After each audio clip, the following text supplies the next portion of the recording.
Hello everyone. आज की इस वीडियो में हम डिस्कस करेंगे एचपी टेट आर्ट्स के पॉइंट ऑफ व्यू से कुछ इंपॉर्टेंट क्वेश्चंस जो मेनली एसएसटी के क्वेश्चंस होंगे। तो फ्रेंड्स, वीडियो को शुरू करने से पहले अगर आप चैनल पे पहली बार विजिट कर रहे हो तो चैनल को सब्सक्राइब कर दें। तो फ्रेंड्स, अगर आप एचपी टेट जून 2022 की तैयारी कर रहे हो तो इसके लिए मैंने एक अलग से प्लेलिस्ट बनाई है जिसका लिंक मैंने डिस्क्रिप्शन बॉक्स में दे दिया है। आप वहाँ पर जाकर वीडियोज़ देख सकते हो। तो फ्रेंड्स, जैसा कि आपको पता है कि आपको SST TET HP TET arts में एसएसटी के 60 क्वेश्चन पूछे जाते हैं। तो उसके पॉइंट ऑफ व्यू से ये क्वेश्चंस काफ़ी इंपॉर्टेंट रहने वाले हैं आपके लिए। तो आपने वीडियो पे एंड तक बने रहना है। और ये जितने भी क्वेश्चन आज हम डिस्कस करेंगे ये प्रीवियस एचपी टेट आर्ट्स के जो एग्ज़ाम हुए थे उनमें ये क्वेश्चन पूछे गए थे। तो फ्रेंड्स, वीडियो को शुरू करते हैं। तो पहला प्रश्न है कि सर्वोदय आंदोलन किसके द्वारा आरंभ किया गया था। तो ये किया गया था विनोबा भावे द्वारा। ये काफ़ी इंपॉर्टेंट क्वेश्चन है, ये आपने नोट कर लेने हैं। ये जितने भी क्वेश्चंस के मैं आपको आंसर बताऊंगा इसको इन क्वेश्चंस के आपने शॉर्ट फॉर्म में नोट्स जरूर बना लेने हैं। तो सर्वोदय आंदोलन जो था वो आपका विनोबा भावे द्वारा शुरू किया गया था। अगला है अकबर के शासनकाल में कौन सी भाषा अदालती भाषा थी। तो अकबर के शासनकाल में अदालती भाषा कौन सी थी, आपकी फारसी थी। तो काफ़ी इंपॉर्टेंट क्वेश्चन है ये।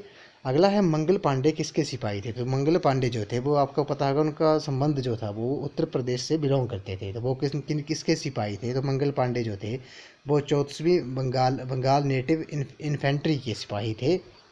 ये अपने नोट कर लेना है। अगला है भारतीय पुनर्जागरण के पिता किसे माना जाता है। तो भारतीय पुनर्जागरण के पिता राजा राम मोहन राय को माना जाता है। ये काफ़ी इंपॉर्टेंट क्वेश्चन है। अगला है दांडी मार्च कब शुरू हुआ था। तो दांडी मार्च जो था वो आपका नमक आंदोलन जिसे नमक आंदोलन के नाम से भी जाना जाता है। ये 12 मार्च 1930 को शुरू हुआ था। अगर आपसे पूछा जाए कि महात्मा गांधी जी के साथ कितने अनुयायी थे उनके, वो आपके 78 अनुयायी थे। कितने 78 अनुयायी जो थे वो दांडी मार्च में महात्मा गांधी जी के साथ थे। अगला है हर्षवर्धन की राजधानी थी। तो हर्षवर्धन की राजधानी थी ये क्या थी, कन्नौज जो थी वो आपकी हर्षवर्धन की राजधानी थी। अगला है हर पंचायत का कार्यकाल 5 वर्ष में किस तिथि से सही होगा। ये काफ़ी इंपॉर्टेंट क्वेश्चन है। ये जो पंचायत का जो कार्यकाल होता है 5 वर्ष में वो किस तिथि से सही होगा। ये इसकी जो प्रथम बैठक होगी उस तिथि से वो पंचायत का कार्यकाल 5 वर्ष में सही होगा, उस तिथि से इसकी जो प्रथम बैठक जब होगी। अगला प्रश्न है इसमें बोला कि भारतीय संविधान की धारा 17 से क्या अभिप्राय है। तो धारा 17 जो है भारतीय संविधान में उसका अभिप्राय क्या है। उसका उसका अभिप्राय है आपका छुआछूत को समाप्त कर दिया गया है। छुआछूत का व्यवहार एक अपराध है। तो जो आर्टिकल 17 है, धारा 17 है भारतीय संविधान की, उसका संबंध जो है वो आपका उसका अभिप्राय है छुआछूत को समाप्त कर दिया गया है। छुआछूत का जो व्यवहार है एक अपराध है। अगला प्रश्न है राजनीतिक दलों के चुनाव चिन्हों के आवंटन से संबंधित विवादों का फैसला कौन करता है। ये काफ़ी इंपॉर्टेंट क्वेश्चन है।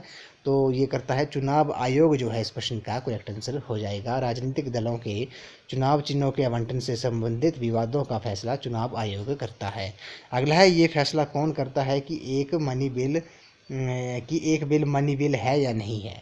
तो कौन फैसला करता है कि जो एक बिल है वो आपका धन विधेयक है या नहीं है। तो लोकसभा का अध्यक्ष जो है वो ये फैसला करता है कि एक बिल जो है वो मनी बिल है या नहीं। तो प्रेजेंट में लोकसभा अध्यक्ष जो है वो आपके वो ओम बिरला हैं।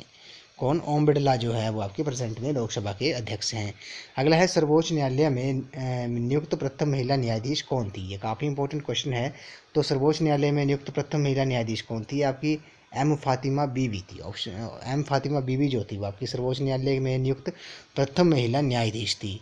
अगला है कौन सा संवैधानिक अनुच्छेद पंचायती राज को परिभाषित करता है। तो संवैधानिक अनुच्छेद जो है कौन सा है जो पंचायती राज को परिभाषित करता है। तो धारा 273 जो है वो इस क्वेश्चन का करेक्ट आंसर हो जाएगा। अनुच्छेद 243 जो है वो आपका पंचायती राज को परिभाषित करता है। अगला है भारत में उस वक्त प्रधानमंत्री कौन था जब पंचायती राज व शहरी स्थानीय संस्थाओं को संवैधानिक दर्जा प्रदान किया गया था। ये काफ़ी इंपॉर्टेंट क्वेश्चन है। तो उसमें जो भारत के प्रधानमंत्री कौन थे, ये श्री पीवी नरसिम्हा राव थे। कौन थे, श्री पीवी नरसिम्हा राव थे जब भारत के उस वक्त वो प्रधानमंत्री थे जब पंचायती राज व शहरी स्थानीय संस्थाओं को संवैधानिक दर्जा प्रदान किया गया था। अगला प्रश्न है मणिपुर, त्रिपुरा और मेघालय राज्यों का गठन किस वर्ष हुआ था। तो मणिपुर, त्रिपुरा और मेघालय राज्यों का गठन किस वर्ष हुआ था। ये 1972 में हुआ था। कब हुआ था, 1972 में हुआ था। अगला प्रश्न है भारत एक गणराज्य है तो क्यों है। तो इस क्वेश्चन का जो करेक्ट आंसर होगा, भारत एक गणराज्य है क्योंकि भारत का जो मुखिया है वो अप्रत्यक्ष रूप से निश्चित अवधि के लिए चुना जाता है, इस कारण भारत एक गणराज्य है। अगला है ज्वालामुखी जो कि अक्सर फूटते हैं उन्हें कहते हैं। तो ज्वालामुखी जो अक्सर फूटते हैं उन्हें क्या कहते हैं? उन्हें जीवंत ज्वालामुखी कहते हैं। क्या कहते हैं? जीवंत ज्वालामुखी कहते हैं। अगला है पृथ्वी का वास्तविक आकार क्या है? तो पृथ्वी का जो वास्तविक आकार है वो आपका अंडाकार है। ये काफ़ी इंपॉर्टेंट क्वेश्चन है। पृथ्वी का जो वास्तविक आकार है, साइज़ है, वो आपका अंडाकार है।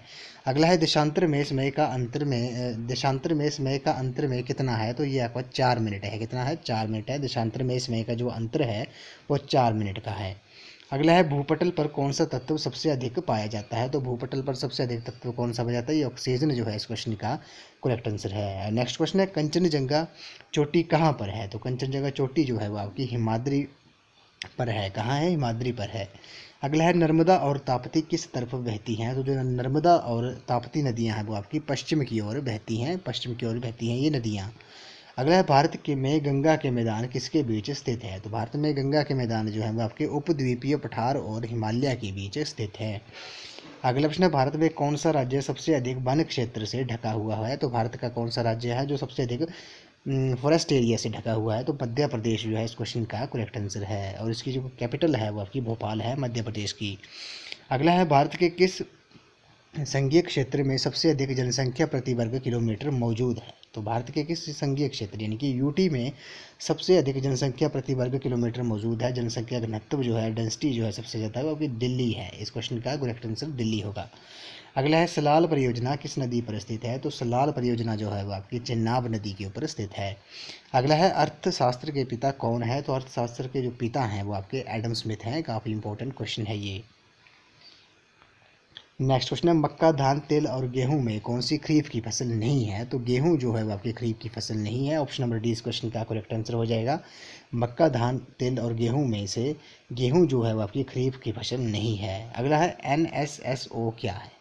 तो NSSO क्या है? ये आपका राष्ट्रीय नमूना सर्वेक्षण संगठन है। जो इसकी फुल फॉर्म है वो आपकी राष्ट्रीय नमूना सर्वेक्षण संगठन है, NSSO। अगला है फेमा क्या है? ये काफ़ी इंपॉर्टेंट क्वेश्चन है। फेमा क्या है? ये फेमा जो है एक विदेशी विनिमय प्रबंधन एक्ट है। क्या है ये? फेमा जो है वो आपका विदेशी विनिमय प्रबंधन एक्ट है। अगला है वर्ष 2014 में शांति के लिए नोबेल पुरस्कार प्राप्त करने वाले भारतीय कौन है? तो ये कैलाश सत्यार्थी जो है उन्हें 2014 में शांति के लिए नोबेल पुरस्कार दिया गया था। अगला है कौन ब्रिटिश शासन के दौरान भारत में वायसराय के पद पर रहा? तो कौन ब्रिटिश शासन के दौरान भारत में वायसराय के पद पर रहा? तो लॉर्ड रिपन जो है इस क्वेश्चन का करेक्ट आंसर है। अगला है महात्मा गांधी चंपारण कब गए? तो महात्मा गांधी जी चंपारण कब गए थे? ये 1917 में गए थे। कब? 1917 में गए थे। अगला है रैयत शब्द का अर्थ है। तो रैयत शब्द का अर्थ क्या होता है? ये आपका किसान होता है। जो रैयत शब्द है उसका जो अर्थ होता है वो आपका किसान होता है। अगला है रोलेट एक्ट के बारे में सत्य है। तो रोलेट एक्ट के बारे में सत्य क्या है? ये आपका काला कानून था। क्या था? काला कानून था। अगला प्रश्न है पूना समझौता कब हस्ताक्षरित हुआ? तो पूना समझौता पे हस्ताक्षर कब हुए थे? ये सितंबर 1932 को हुए थे। अगला है स्वराज पार्टी की स्थापना की थी। तो स्वराज पार्टी की जो स्थापना की थी वो चित्तरंजन दास और मोतीलाल नेहरू ने की थी। किसने? चित्तरंजन दास और मोतीलाल नेहरू ने की थी। अगला है जगन्नाथ मंदिर किस राज्य में है? ये आपका उड़ीसा में है। काफ़ी इंपॉर्टेंट क्वेश्चन है ये। नेक्स्ट क्वेश्चन है भारतनाट्यम किस राज्य का प्रसिद्ध नृत्य है? तो ये आपका तमिलनाडु का ये एक प्रसिद्ध नृत्य है। काफ़ी इंपॉर्टेंट क्वेश्चन है ये। अगला है सूर्य की रोशनी की गति है। तो सूर्य की रोशनी की गति क्या है? ये आपकी 3 लाख किलोमीटर प्रति घंटा है। जो सूर्य की रोशनी की जो गति है वो आपकी 3 लाख किलोमीटर प्रति घंटा है। अगला है देशांतर रेखाओं की कुल संख्या डैश है। तो देशांतर रेखाओं की जो कुल संख्या है वो कितनी है? वो 360 है। ये आपने नोट कर लेने हैं। मैं फ्रेंड्स आपको बार बार बोल रहा हूँ, इन क्वेश्चंस के मैं जितने भी आंसर बता रहा हूँ इनके आपने शॉर्ट फॉर्म में नोट्स जरूर बना लेने हैं क्योंकि आपको रिवीजन के टाइम काफ़ी हेल्पफुल साबित होंगे। तो देशांतर रेखाओं की कुल संख्या आपकी 360 है। अगला है माउंट एवरेस्ट शिखर पर चढ़ने वाली प्रथम महिला कौन थी? तो जुंको ताबेई जो थी। जुंको ताबेई जो थी वो माउंट एवरेस्ट शिखर पर चढ़ने वाली प्रथम महिला थी। अगला है मैंग्रोव वन पैदा होते हैं। तो मैंग्रोव वन जो होते हैं वो पैदा होते हैं खारे पानी में। कहाँ? खारे पानी में जो मैंग्रोव वन होते हैं वो पैदा होते हैं। अगला है नीला ग्रह के नाम से किसे जाना जाता है? तो नीला ग्रह जो है आपका पृथ्वी को कहा जाता है। नीला ग्रह ब्लू प्लैनेट जो है वो आपका अर्थ को कहा जाता है। अगला है वायुमंडल की दूसरी परत कौन सी है, तो वायुमंडल की जो दूसरी परत है वो आपकी समताप मंडल है। अगला है विश्व में सबसे ऊंचा झरना कौन सा है, तो सबसे ऊंचा झरना विश्व में कौन सा है, ये आपका एंजल जो है इस क्वेश्चन का करेक्ट आंसर है। नेक्स्ट क्वेश्चन है लू शब्द जो है वो आपका संबंध रखता है, तो लू शब्द संबंध रखता है ये आपका गर्म हवा से, जिसे लू कहते हैं, जो गर्म हवा होती है। अगला है मैरिनो प्रजाति है, तो मैरिनो प्रजाति है ये आपकी किसकी प्रजाति है, आपकी भेड़ की एक प्रजाति है मैरिनो जो है। अगला प्रश्न है उत्तर प्रदेश, उत्तराखंड, पश्चिम बंगाल में से कौन से राज्य की सीमा अंतर्राष्ट्रीय सीमा को नहीं छूती है, ये काफ़ी इंपॉर्टेंट क्वेश्चन है। तो कौन से देश की कौन से राज्य की जो है सीमा जो है वो आपकी अंतर्राष्ट्रीय सीमा को नहीं छूती है, ये उत्तर प्रदेश जो है वो इस क्वेश्चन का करेक्ट आंसर है। नेक्स्ट क्वेश्चन है भारत में एकमात्र सक्रिय ज्वालामुखी कहाँ पर है, ये आपका वैरन द्वीप में है। कहाँ पर है, वैरन द्वीप में भारत में एक सक्रिय ज्वालामुखी स्थित है। अगला है प्रायद्वीप क्या है, प्रायद्वीप है, ये काफ़ी इंपॉर्टेंट क्वेश्चन है। ये I think SP TET non medical का जो एग्ज़ाम हुआ था पिछले कल जो हुआ था 2 दिन पहले, उसमें पूछा गया थी प्रायद्वीप क्या है। तो प्रायद्वीप क्या होता है, एक भूमि का एक टुकड़ा जो 2 या 3 ओर से पानी से घिरा हुआ हो। अगला है सिंधु नदी जल संधि पर किस वर्ष हस्ताक्षर हुए, तो सिंधु नदी जल संधि पर हस्ताक्षर जो हुए थे वो आपके 1960 में हुए थे। अगला है यूरोपीय संघ का मुख्यालय स्थित है, यूरोपियन यूनियन का जो मुख्यालय है हेडक्वार्टर है वो आपका बेल्जियम में है। काफ़ी इंपॉर्टेंट क्वेश्चन है ये।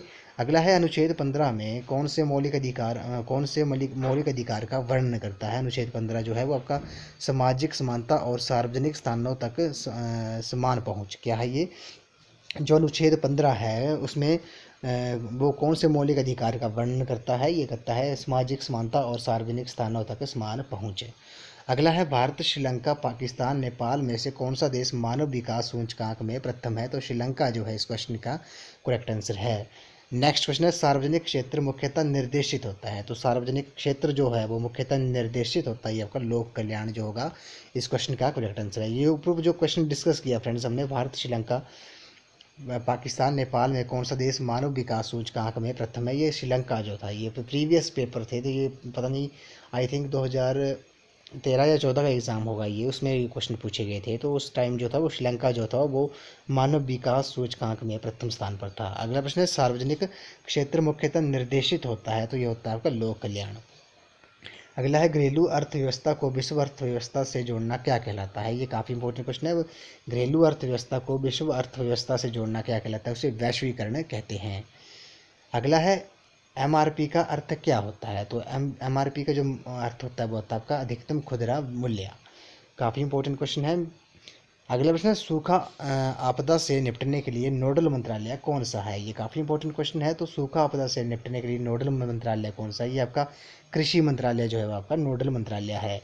अगला प्रश्न है इसमें बोला गया कि कौटिल्य कौन थे, तो कौटिल्य कौन थे, ये आपके मगध के प्रधानमंत्री विष्णुगुप्त थे। जो मगध के प्रधानमंत्री थे विष्णुगुप्त ने वो कौटिल्य थे। इस वीडियो को लास्ट क्वेश्चन है विश्व धरोहर स्थान का स्तर किसके द्वारा प्रदान किया जाता है, तो विश्व धरोहर का स्थान का स्तर जो है वो आपका किसके द्वारा प्रदान किया जाता है, ये यूनेस्को द्वारा प्रदान किया जाता है। तो फ्रेंड्स आपने कमेंट सेक्शन में बताना है कि जो यूनेस्को की स्थापना हुई थी वो कब हुई थी और इसका जो हेडक्वार्टर है वो कहाँ पर है, ये आपने कमेंट सेक्शन में बताना है। तो फ्रेंड्स आज की वीडियो में बस इतना ही। आज हमने एसएसटी के कुछ इंपॉर्टेंट क्वेश्चन डिस्कस किए जो प्रीवियस एचपी टेट आर्ट्स के एग्जाम में पूछे गए थे। अराउंड हमने 50 से 60 क्वेश्चन डिस्कस किए इस वीडियो में। आई होप आपको वीडियो पसंद आई होगी, तो वीडियो को लाइक, शेयर एंड सब्सक्राइब जरूर कर दें। और अगर आप एचपी टेट जून 2022 की तैयारी कर रहे हो तो इसके लिए मैंने एक अलग से प्ले लिस्ट बनाई है जिसका लिंक मैंने डिस्क्रिप्शन बॉक्स में दे दिया है, आप वहाँ पर जाकर वीडियोज़ देख सकते हो। तो आज की वीडियो में बस इतना ही। तो थैंक यू फ्रेंड्स।